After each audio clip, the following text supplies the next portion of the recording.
Hello guys, good morning. Good morning Saudi Arabia, good morning Philippines. Ang lamig ng panahon guys. Malamig dito Saudi. Yan guys, lakad na natin ulit. Ramadan Kareem. Nagsusum ang mga tao ngayon guys. Tulog. Yeah. Lakad tayo guys. Oh guys, so tingnan yung kalsada guys. Tahimik na lugar guys. Yan. Dito sa Saudi Arabia guys, tahimik. Yan, ako lang maglakad. Yan, walang tao sa likod. Wala sa harap.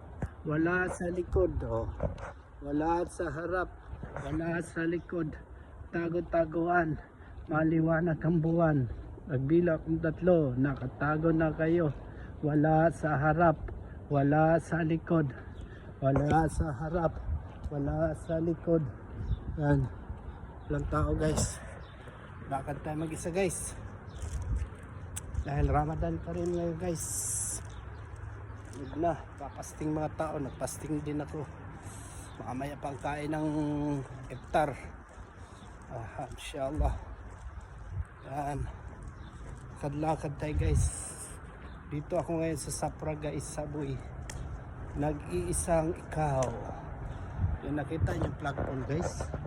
Yan flagpole ng Saudi.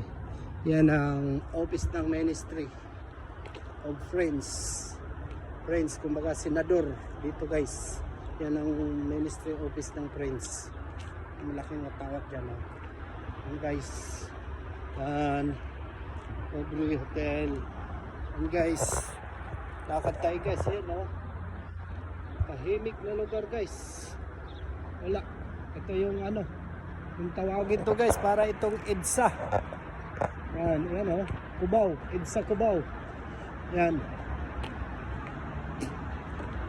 Underpass sa ilalim guys. Walang isa guys. Lakad tayo guys. Papuntang bahay. Yan guys, Tago-taguan. Maliwanag ang buwan. Pagbilang kong 3, nakauwi na tayo. Lakad-lakad. Yan guys, sa likod. Wala sa likod. Wala sa harap. Walang katao-tao guys. Overpass nila guys, Yan, nandun yung overpass. Flyover. Dito, underpass. Yan guys, makakatakot lang tawid tayo guys. Tingnan natin yung underpass nila.